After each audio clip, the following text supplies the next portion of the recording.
Okay, further moving into AP, today we'll be discussing working on the NCERT exercise 5.2 with all the pattern of questions that we discussed in the previous session. उनका application रहेगा exercise cover up करके and we'll be practicing the matter. ठीक है? Starting with it, question number 1. एक tabular format में कुछ data दिया हुआ है जिसे हमें सॉल्व करना है. अलग अलग वेरिएबल्स प्रोवाइडेड हैं. एक ही फॉर्मूला है जो पूरी एक्सरसाइज में चलेगा nth टर्म का. The only formula that we'll be using throughout the exercise, a plus n minus 1 into d. Okay, fine. चलिए, the very first question has 5 different parts with different variables provided. हर बार इस फॉर्मूले का एक variable missing होगा जो अपने को find करना है. इसी फॉर्मूले में से एक वेरिएबल हर बार मिसिंग होगा जो अपन फाइंड करेंगे. फर्स्ट पार्ट को डील करते हैं. फर्स्ट पार्ट में a की वैल्यू 7, d की वैल्यू 3, n का वैल्यू 8 और हमें जनरेट करना है a. ठीक है, let's utilise the expression. Formula use करते हैं और a n फाइंड करते हैं. बाकी का डेटा अपने पास अवेलेबल है.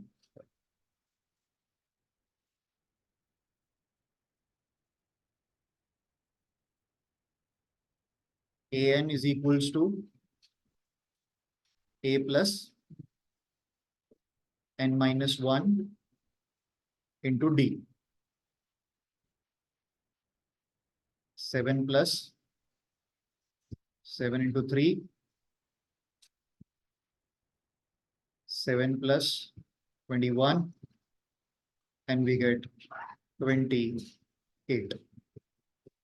ठीक है, ये पहला वाला डायरेक्ट जिसमें कि nth टर्म का फॉर्मूला लग गया. Okay, straight forward. Moving to the next one. Second part deal करते हैं. ये ऐसे शॉर्ट केसेस दिए गए हमें अलग अलग वेरिएबल के साथ. इस बार a का वैल्यू -18 है, d अननोन है, n 10 दिया हुआ है और nth टर्म का वैल्यू 0 गिवन है. एग्जीक्यूट करते हैं. d पता लगाना है. हर बार एक नया वेरिएबल मिसिंग होगा, बाकी डेटा दिया होगा. ठीक है, क्लोज कर लेते हैं. an is equals to a plus n minus 1 into D. सबसे पहले 18 शिफ्ट होगा. 18 is equals to 9 d. d is equals to 2. Okay, done. Clear. Let's go to the third part quickly. Third part says the first term is missing. We have to find it. Difference is -3.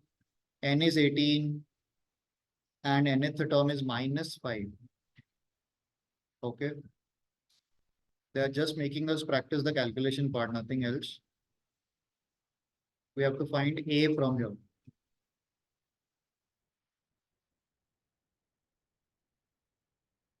-5 a plus n minus 1 into b. -5 a plus 17 into -3 -5 a plus a minus 51. A is equals to how much? 46. ठीक है, okay.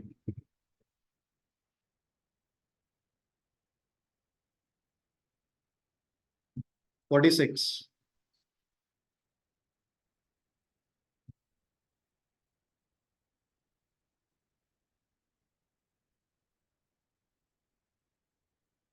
ठीक है, कोई error तो नहीं. Okay, चलो fourth part execute कर देते हैं. a की वैल्यू -18.9 D की value 2.5, N we have to find out, and AN is 3.6. Okay, we have to find N from here, which we discussed has to be a natural number.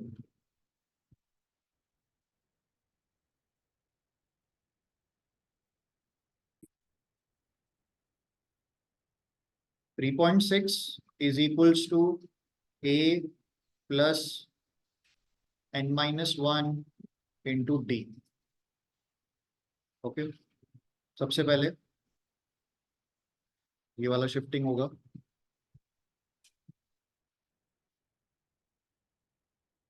22.5 is equals to N minus 1, 2.5,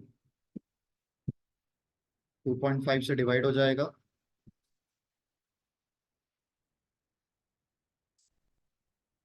N minus 1, ये this is cancelling with 9, तो यहाँ से N generate होगा. ठीक है, clear. Okay, and the last part from this range, A 3.5, D 0, N 105, we have to find A. ठीक है, direct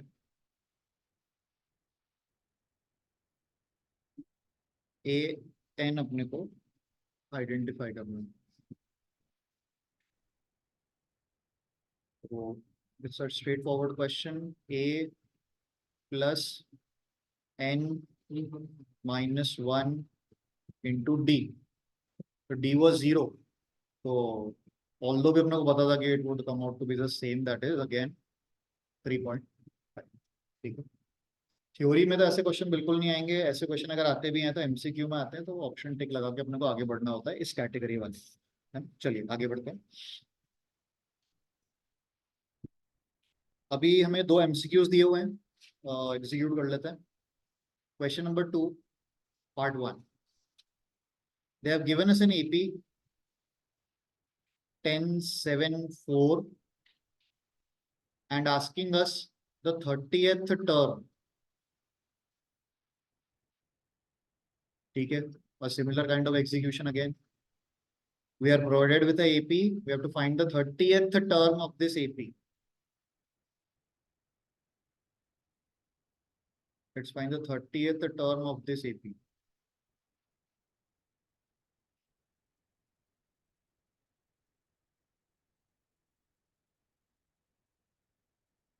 What you said? No. 30th term for this AP.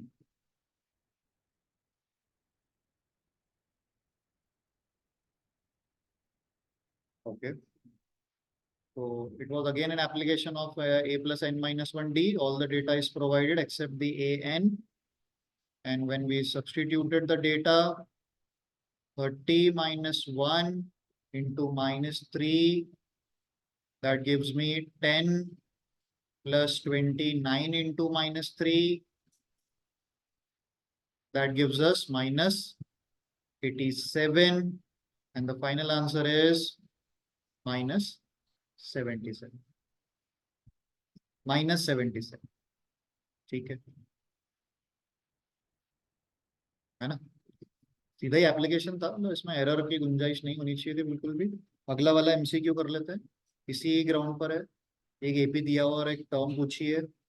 The AP provided is -3 -1/2 2, and we have to generate the 11th term.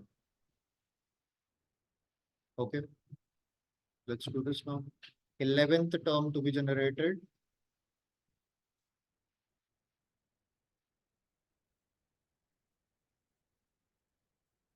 A11 हमने हर term का एक general format बना लिया ना. A11 term बनाना है A plus 10D. 11th term find करने के लिए A plus 10D. तो a plus 10. Now generating d is the main task, nothing else. Answer d. हाँ आंसर है डी। कितना आ रहा है? 2.5। 2 में से -1/2 को माइनस करना था, यहाँ से निकाल लेते हैं। 2 minus -1/2, so that gives us 2 plus 1/2, that is 5/2. So I can go with 5/2 also in place of d. That would be easy to simplify further. Rather than going into decimals, we should stick to fraction always, anytime, for any chapter. -3 plus 25, that gives us 22. ठीक है, done. Okay, that was the second question. Now moving further. अब हमारा थोड़ा planning का task start होता है question number 3 से। अभी तक सारा डेटा दिया गया था, हमने सिर्फ उसको यूज किया। यहाँ पे हमें डेटा खुद जनरेट करना होगा क्वेश्चन नंबर 3 में। Okay, question 3 first part. हमें एपी कंप्लीट करनी है, कुछ एम्प्टी स्पेसेस दिए गए हैं, उन्हें फिल करना है ताकि वो सीक्वेंस एक एपी बन जाए। चलिए पहला वाला, we have to fill the missing term, find the missing term so that the sequence becomes an AP. 14। कैसे आइडेंटिफाई करेंगे?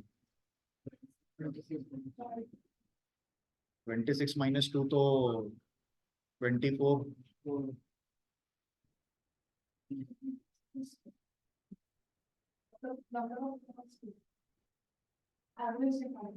हाँ हाँ, अभी तो एक ही टर्म मिसिंग था। किसी भी एपी का, किसी भी एपी का, चाहे उसमें कितने भी टर्म्स हो, उसकी कोई भी पर्टिकुलर वैल्यू उसके लेफ्ट साइड और राइट साइड वाले का मीन होगी, यानी एवरेज होगी। इसको और इसको प्लस करके जब आप डिवाइड बाय 2 करोगे तो बीच वाला आएगा। वो यहीं पे नहीं, वो इस एपी में चाहे कोई भी नंबर का term, that will always follow this particular pattern. और अगर ये नहीं भी करते हैं तो भी तरीका है, फॉर्मूले से भी जा सकते थे, उसका भी ऑप्शन है। अभी तो फिलहाल ये आ गया, हमने कहा कि भाई कोई भी मिडिल टर्म निकालने के लिए लेफ्ट और राइट साइड के टर्म्स को ऐड करके आप डिवाइड बाय 2 यानी एवरेज कर सकते हो। तो आपको 28/2 का एवरेज मिला विच इज 14। तो ये फिल हो गया, क्रॉस चेक भी हो गया। यहाँ से भी 12 का डिफरेंस है और यहाँ से भी 12 का डिफरेंस है, दैट वाज एक्सपेक्टेड। यानी एपी तो बन रहा है, एपी जनरेट हो रहा है। ठीक है, जब नंबर ऑफ बॉक्सेस बढ़ जाएंगे जैसे कि अगले वाले में, तो हमारे पास प्लानिंग है। रिमेंबर, एक जनरल फॉर्मेट में बात लिखवा देता हूँ, देखो फैक्ट है, यू कैन यूज इट, कि अगर कोई भी 3 नंबर एपी में है, अगर ए बी सी नाम के कोई भी 3 नंबर एपी में है, तो हमेशा जो बीच वाला टर्म होगा वो बाकी दोनों का एवरेज ही होगा, वो बाकी दोनों का एवरेज होगा ऑलवेज, है ना। और ये ऐसे ही नहीं बना दिया गया, बहुत आराम से बता सकते थे। ये देखना, एपी मतलब, एपी शब्द से क्या पता चल गया था कि इन दोनों का डिफरेंस और इन दोनों का डिफरेंस कैसा होना चाहिए था, सेम। देखना ध्यान से, बी माइनस ए का आंसर किसके बराबर आना चाहिए था, सी माइनस बी के। देखना, वो बी को उधर शिफ्ट कर रहा हूं, बी प्लस बी इधर क्या बन गया, ए प्लस सी। 2b क्या बन गया, ए प्लस सी। तब ये रिलेशन, तब बी आया तो डिराइव हो गया वो एक तरीके से कि हाउ इट इज अचीव्ड। तो एपी का पैटर्न, एपी का अपन ने प्रिंसिपल फॉलो किया जो कि था कॉमन डिफरेंस का, है ना। तो वहां से भी वो चीज जस्टिफाई हो गई कि क्यों। तो we can directly use this as a fact, या आप as a expression, as a formula use कर सकते हो कि किसी भी एपी का मिडिल टर्म निकालने के लिए बाकी दोनों का एवरेज। ठीक है, सेकेंड पार्ट को एग्जीक्यूट करते हैं। We have 2 vacant boxes there. क्योंकि इस तरह के क्वेश्चन भी एमसीक्यू में आने वाले हैं, तो हमारे इंस्टिंक्ट से भी काम हो जाएगा, कई बार ट्रायल एरर भी काम कर जाता है, ऑल्दो पैटर्न बनता है। चलिए ट्राई करते हैं इस पर।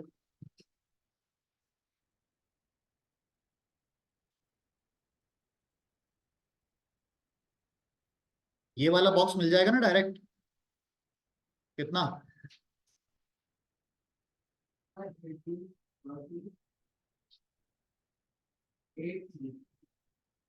हाँ, ये वाला बॉक्स पहले जनरेट हो सकता था कैसे? दोनों को ऐड करके डिवाइड बाय 2, तो ये कितना मिला मेरे को? 8। और जैसे ही 8 मिला, डिफरेंस दिखने लग गया कि 5 पीछे जाना है। तो बस ये नंबर क्या 5 पीछे करके आया हो? 80। ये हो गया, ठीक है। फिर trying to satisfy the situation of the AP with the common difference. अब देखो अगले वाले में तो अब आप मिडिल टर्म कॉन्सेप्ट नहीं चला सकते यहाँ पे। 5, एक बॉक्स मिसिंग, एक और मिसिंग, और फिर आया 9 एंड हाँ। अब हम एवरेज वाले कोई वर्कआउट नहीं कर सकते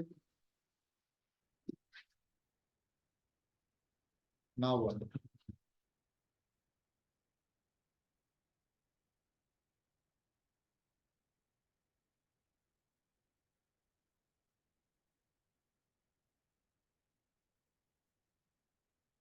इसका स्ट्रैटेजी ये रहता है कि जो टर्म ऑलरेडी गिवन है उसकी पोजीशंस के साथ उसको फॉर्मूले में रख देते हैं। ये कौन से नंबर की टर्म है? 4th term. और ए भी अवेलेबल है मेरे पास, ए एन भी अवेलेबल है मेरे पास, और एन भी अवेलेबल है मेरे पास। डी निकल जाएगा, डी मिल जाएगा, और डी की मदद से अपन ईपी बना देंगे। 9.5 a n is equal to A plus n minus 1 into d. D identify करना था। 4.5 इज इक्वल टू 3 डी। तो डी की वैल्यू आ गई अपने पास 1.5। और अब अपन बाकी के टर्म्स को ऐड करके बना देंगे। यहां से 1.5 ऐड करेंगे तो अगला नंबर कौन आ जाएगा? 6.5। और उसमें फिर से 1.5 ऐड करेंगे तो अगला नंबर कौन आ जाएगा? 8। और आगे भी क्रॉस चेक हो रहा है, क्रॉस चेक हो रहा है, ठीक है। तो जब मल्टीपल बॉक्सेस मिस होंगे तो जो टर्म गिवन है उसको उसकी पोजीशन के साथ पुट कर देंगे फॉर्मूले में। 4th part,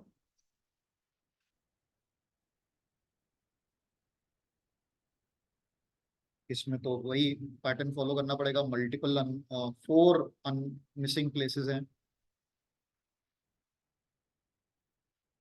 4 missing places and 6। Okay, वही पैटर्न, वही ट्रेंड फॉलो करते हैं जो लास्ट वाले में किया। Second, third, fourth, fifth, sixth position पर है ये।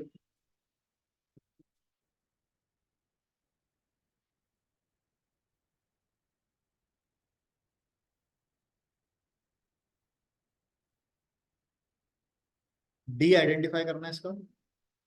D 2, a plus n minus 1 डी, 10, 5 डी, डी 2। ठीक है, we can find all the respective boxes now.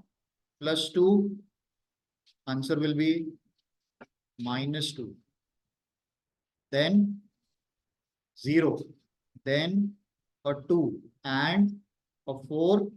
आगे सेटिस्फाइड, मैचिंग हो गई। तो डी फाइंड करना ही टारगेट है। अगले वाले में अलग तरह का चैलेंज आ रहा है क्योंकि उसमें ए नहीं है हमारे पास। 5th पार्ट लेते हैं। यहाँ पे इन्होंने अपने को पहला बॉक्स भी अननोन दे दिया है, यानी ए अवेलेबल नहीं है। सेकेंड टर्म दी गई है लेकिन थर्ड नहीं है, फोर्थ नहीं है, फिफ्थ नहीं है, और फिर 6th टर्म है -22।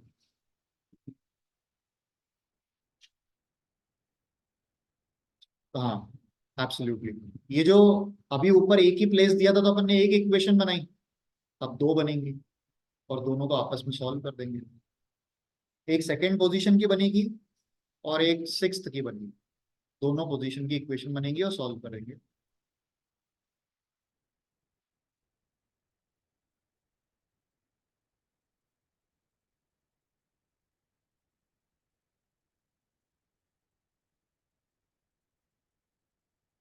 तो सेकेंड टर्म का जो इक्वेशन बनेगा वो होगा ए प्लस डी,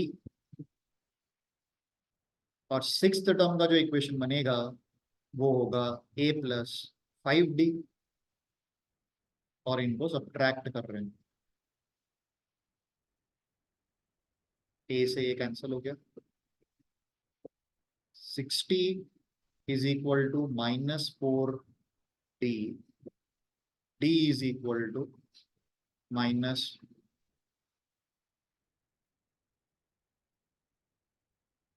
डी की वैल्यू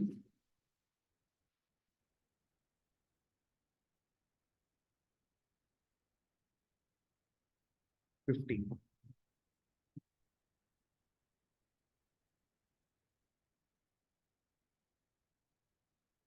ठीक है, डन। अभी अपन सारे टर्म्स निकाल सकते हैं अगर डी पता चल गया है तो। डी अगर पता चल गया है तो we can generate all the terms now. ये कितना रहा होगा, 53, है ना, ऐड करके निकाला ना इधर, और इधर चलते हैं सब्ट्रैक्शन में। 15 हटाने के बाद 23, फिर से 15 हटा दिया, 8, अगेन 15 हटा दिया, -7, एंड वेरीफाइड। ठीक है, डन।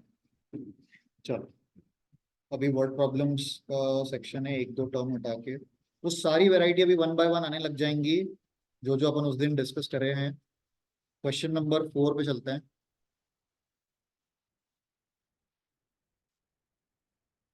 एपी के हर क्वेश्चन में पहले आप सारा गिवन लिख के आ जाना जो जो अवेलेबल है, यानी ये सब मेरे सोल्यूशन का पार्ट होगा कि पहले मैं क्वेश्चन में दी गई एपी लिखूंगा, 8, 13, 18, ओके, बस इतना दिया हुआ। ए एन दिया हुआ है 78, और उन्होंने पूछा है, हमें पता लगाना है कि वो एपी का पार्ट है या नहीं। 78 एपी में आएगा कि नहीं आएगा, पता लगाने के लिए एन चाहिए, और हमें एपी दिया है तो ए मिल चुका है 3, और एपी दिया है तो डी भी मिल चुका है 5।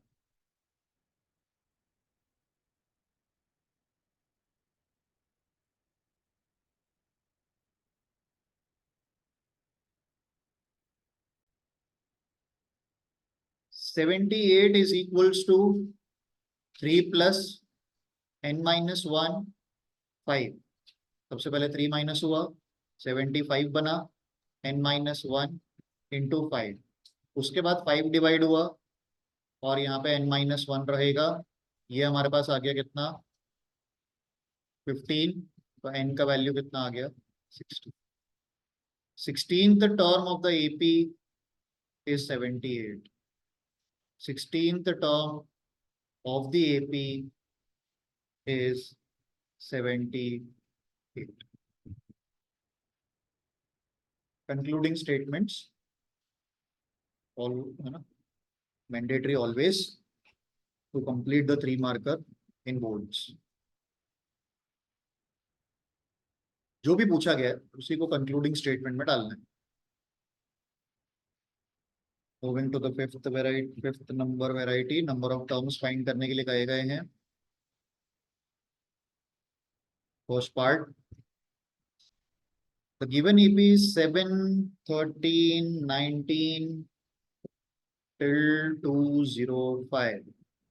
Okay, that's the last term of the AP. We have to find the number of terms.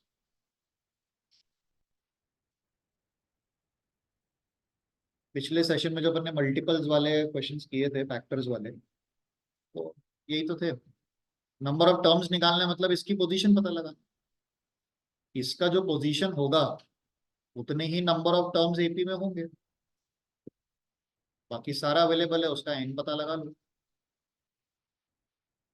That will serve as a n, 7 will serve as a, and d हमारे पास है।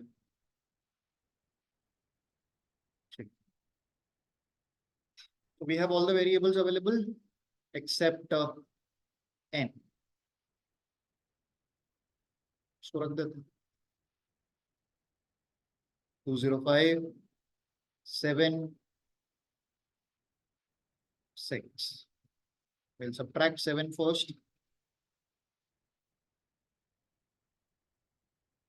that's 198, and minus 1 into 6, and n minus 1 will become 33, n becomes 30, 34 terms in the AP. Okay, exactly following the same trend, just the change of calculations. 18, 15 1 by 2, 13 till minus 47. Okay. Same calculation but little bit of skills, क्योंकि fraction और negative sign दोनों involve है। वही काम करना है, N पता लगाना है -47 का। -47 की पोजीशन पता लगानी है हमें कि वो किस पोजीशन पे लाई कर रहा है।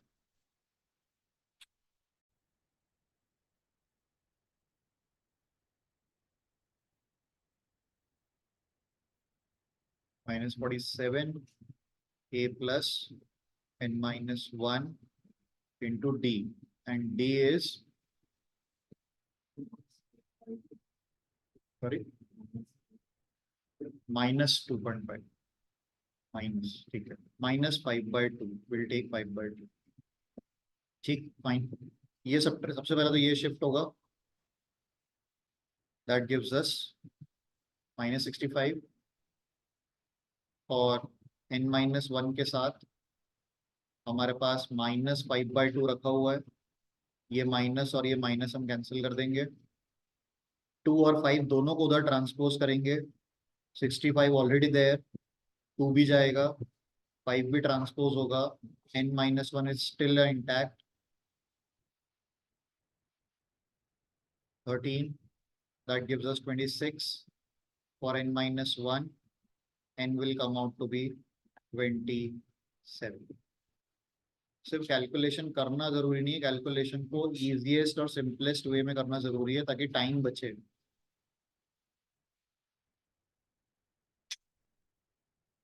बोर्ड एग्जाम में टाइम की गैम्बलिंग हो जाती है तो फिर बहुत प्रॉब्लम में आता है केस। तो not just calculations in the easiest possible way. Decimals हमेशा कॉम्प्लिकेट करते हैं, we should stick to fractions जितना हो सके।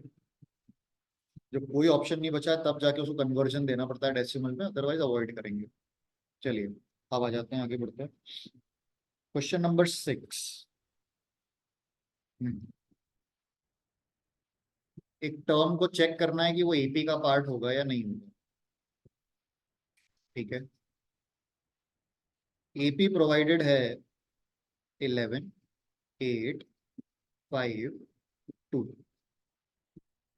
और हमें -150 को चेक करना है whether this will belong to our AP or not. Okay, let's do this. Again, we'll be approaching for its n. If it comes out to be a natural number, it will be a part of it, otherwise not. Approaching for n.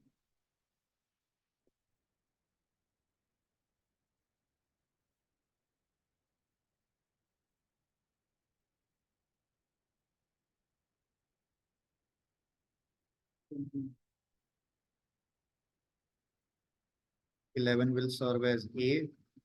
जिसको पता लगाना है कि वो AP का part होगा कि नहीं होगा, वो आपका AN हो जाएगा। N हम ढूंढना चाहते हैं कि वो कहाँ पर होगा, और डिफरेंस हमारा कोई भी दो टर्म्स को आप सबट्रैक्ट, कॉन्जिक्यूटिव टर्म्स को सबट्रैक्ट करके निकाल सकते हैं। -161 n -1 -3, माइनस से minus cancel, 161/3 n -1, n is equal to 161/3 plus 1, that is 164/3, which is not divisible, which is not a natural number, not a natural number, इसलिए -150 AP का part नहीं होगा, it is not a part of the AP। ठीक है,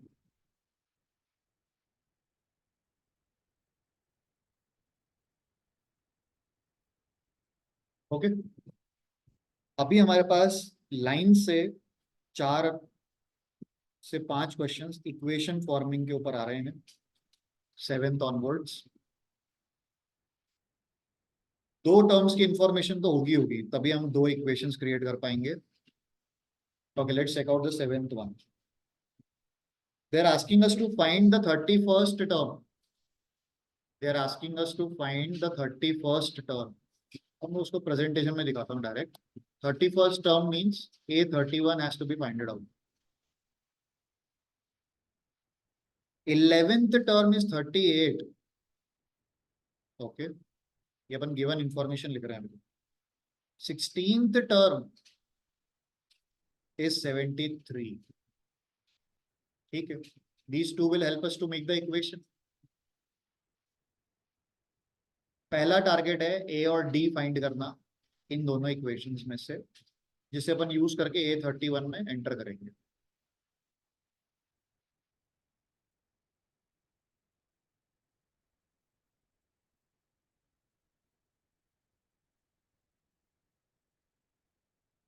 A11, that means A plus 10D, बन गई equation. बस उसे एक्सपैंड ही तो करना है। ये हो गई first. A16 expanded as A plus 15D, और वो है 73। Elimination will always help out in the best way, वही करना चाहिए। Subtracting, always mention the instructions that you are performing, the evaluator needs to know। आपको कंसिडर करना है सामने वालों को कुछ भी नहीं पता है, मेरे को बिल्कुल छोटी छोटी बातें भी बतानी है अपने आंसर को लिखते समय। ये बोर्ड एग्जाम की मार्किंग स्कीम का हिस्सा रहता है ये सब कुछ। Subtracting equation 1 from 2, whatever you perform, mention it। 73 is equals to A plus 15D, and 38 is equal to A plus 10D।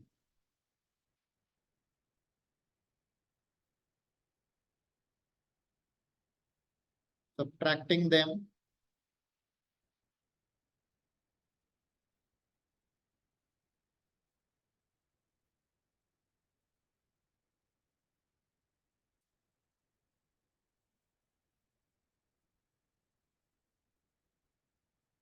we got D।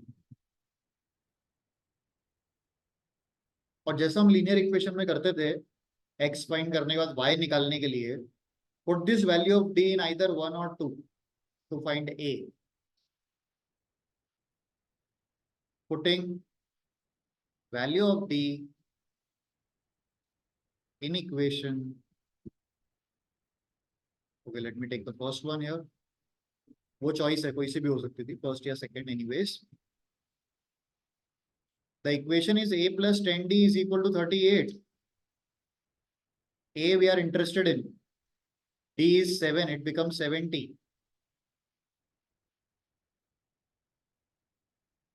and there we are getting A as minus 32. ठीक, that's the first term. Now since we have got A and D both, we can create the AP now. AP create करने का मतलब AP क्या create, ठीक है, we can directly go for 31st term right now. अभी तो AP को अलग से asked नहीं है. A31 has to be finded out, and that will expand as A plus 30D. We have got both A and D with us. Minus 32 plus 30 into 7. Minus 32 plus 210. And the 31st term comes out to be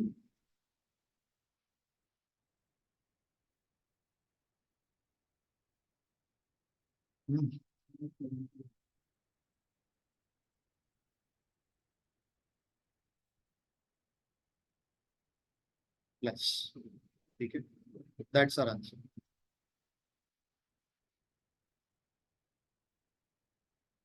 Okay, so 31st term of the AP is 178.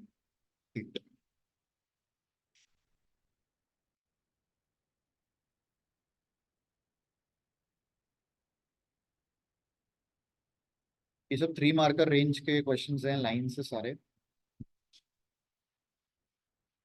Condition change हो रही है, अलग अलग तरह की condition देकर अपने से इक्वेशंस फ्रेम करवाएंगे. क्वेश्चन नंबर 8 की तरफ मूव करते हैं.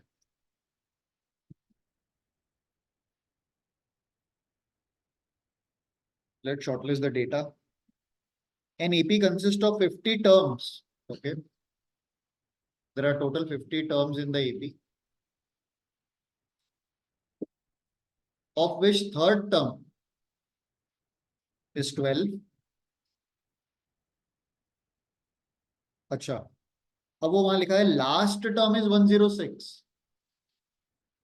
50th टर्म है ना, उन्होंने इनडायरेक्टली ऐसा लास्ट टर्म लिख के अलग से दिया है. उतना सा इंटरप्रिटेशन हमारा काम था कि हम उसको A50 ले लेंगे. फिर वही बात हो गई. Similar to the question number 7, we have got 2 terms. Let's find A and D. 2 equations बनेंगी, दोनों को सॉल्व कर दिया जाएगा. A और D जनरेट करते हैं. एक ट्राई कर लो. हुआ. And they asked us about the 29th term. ठीक है, तो सबसे पहले अपन ने A3 की मदद से एक इक्वेशन बनाई, A plus 2D. हमने 106 की तरफ से एक इक्वेशन बनाई, A plus 49D, और इनको सब्ट्रैक्ट कर दिया. तो सेकेंड में से जब अपन ने फर्स्ट इक्वेशन को माइनस किया, A से A कैंसिल हो गया, हमें मिला 114.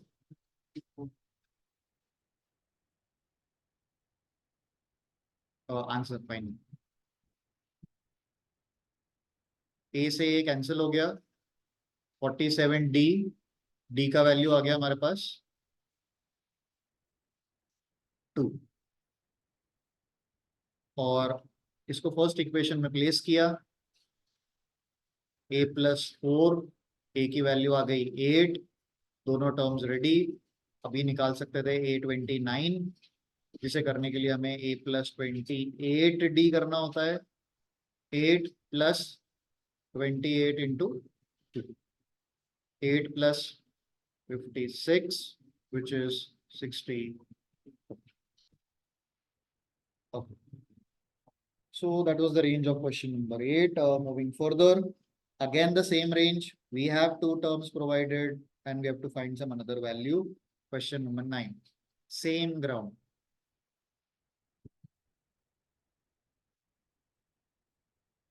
Question 9. Third term is 4.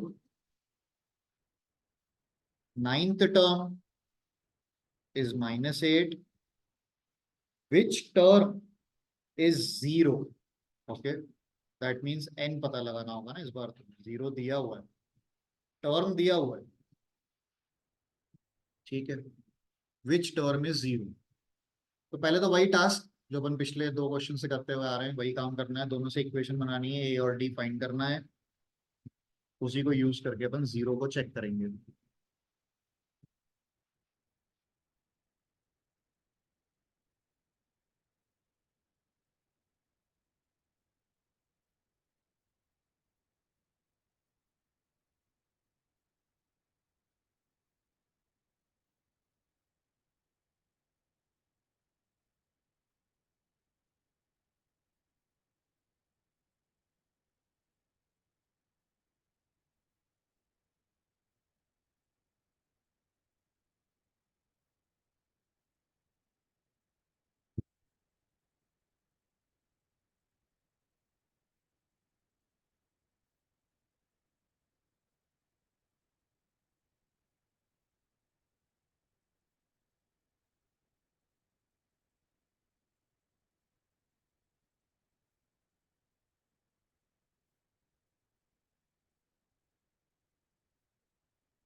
अब क्या,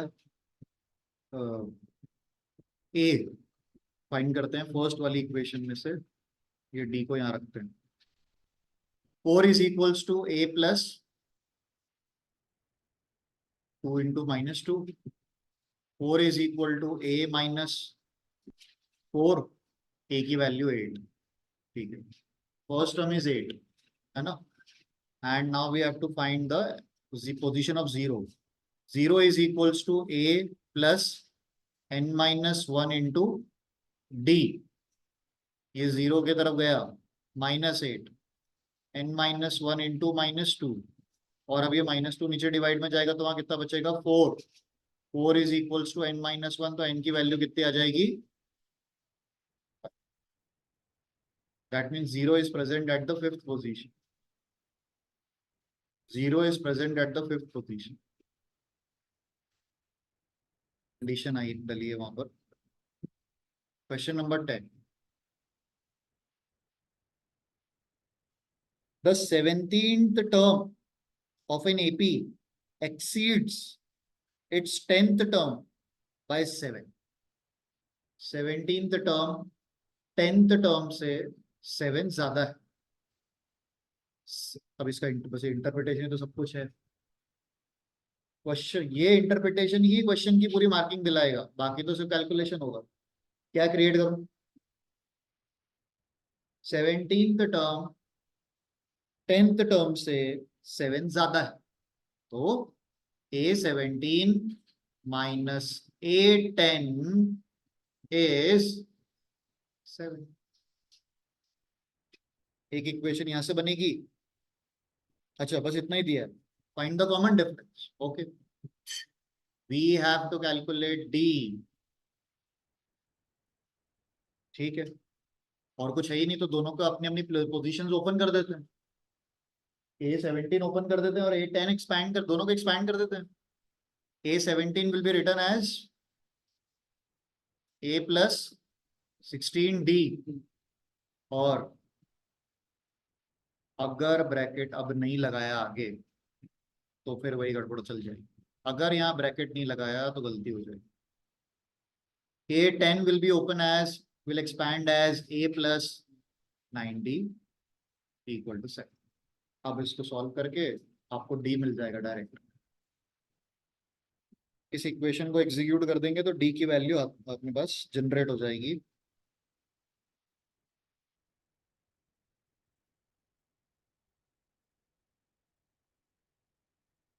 एंड दैट इज